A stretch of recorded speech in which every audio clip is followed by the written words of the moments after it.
Hey everybody, Random Observer here. It's been a while, sorry, the last video was a long time ago. Anyway, I hope we're all enjoying the sun here. It's a nice sunny day.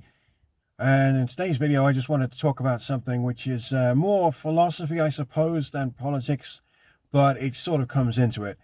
It's a thing that I think is an issue in society. It's what I like to call the Pleasantville Problem.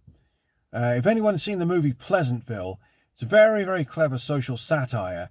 And it is about basically the stereotypical 1950s values versus the values of the modern world. If anybody's seen it, it was made in the late 90s, but it's again the same basic concept. It's the old traditional values versus the modern values. And I think that basically, again, this is what a problem we have now, because we've got several competing lots of values. So, for example, if you think about it this way, we've got sort of a daylight world and a nighttime world. And okay, I'll get to the relevance in a moment. But basically, in the daytime world, it's all traditional values, gee whiz ma, that kind of thing. Family, friends, community, you go to work, you do a good job, all valued. You make friends, your friends all support each other, etc. Your value is basically judged by what you achieve in your working life, how supportive you are as a partner, as a parent, as etc. sibling, all of the wholesome values, you might say, of the traditional world. Then, of course, you got the nighttime world. Now that, of course, as you can imagine, is the complete opposite. It's basically very materialistic and pretty shallow. It's basically you are judged by how big your house is, how fast your car is, how good your body looks, how good.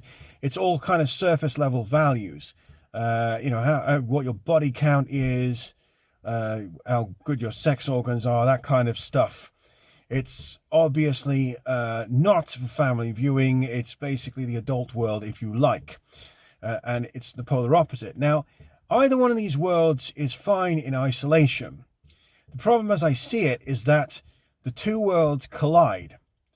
So, for example, we are told that it's okay, you go into the working world and you do a good job, you do your best, bravo, that's it, good. But then, of course, what happens is, oh, the wrong person, someone else is screwing the boss and they got ahead. Ugh. Nighttime world comes into that. Or vice versa. In the nighttime world, you think, right, okay then, I'm going to get the fastest car, I'm going to get the best cosmetic surgery to look awesome, wonderful, total badass, let's go. And then, of course, you have to go take care of your niece or your nephew or something. The daytime world comes into it. So it's a completely different set of values and thoughts and intentions. I think that the problem is that what we've got is two sets of completely different values competing with one another 24/7. Now, people might say, well, this is the human condition, but I think we haven't got the balance right. Because, for example, this is what happens. Obviously, I'm pretty much coming to middle age now. So the midlife crisis is a great example of this, because person is living in the daytime world, the traditional valued world, you might say.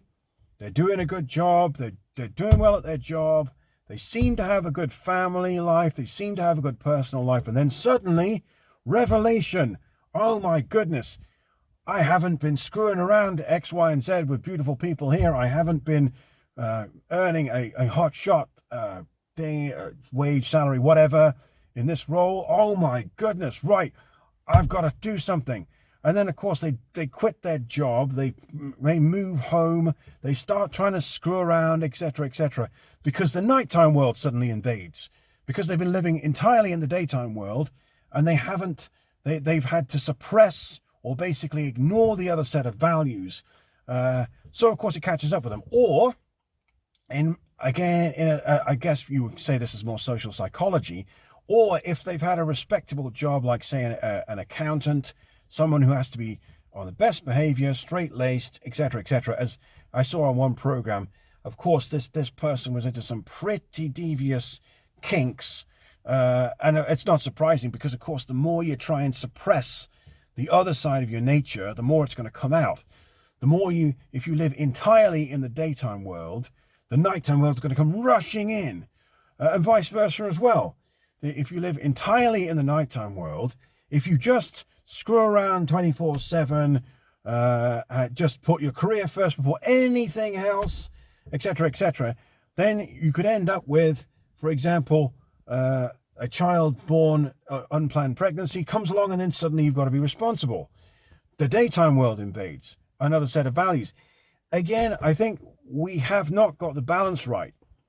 We're trying to suppress one set of values. We're telling people that you've got to live by one set of values and completely ignore the other set of values. Or, so either you are a wonderful, respectable member of the community, a good friend, a good family member, you know, good, reliable at your job, etc., etc., and then chaos ensues when the nighttime world invades. Or you are a complete, reckless, deadbeat, you know, womanizer, love rat, man-eater, whatever, and then suddenly you're made to be responsible with something, with some family members. Now, you might say, oh, well, this is life, but you can see here there's a bit of an imbalance. You know, so people are not entirely one thing or entirely the other. We are a mixture of the two, and I think we're not getting the balance right here somehow, because for example, you wouldn't have the midlife crisis, you wouldn't not have hookup culture gone through the roof, you would not have depression rates nearly as high as they are, if the balance were right. So that, I think, is the problem. And also my hairdo is another obvious problem at the moment. I'll go sort that out. Anyway, so those are my thoughts for this video. Please feel free to comment and subscribe, and I'll talk to you guys soon.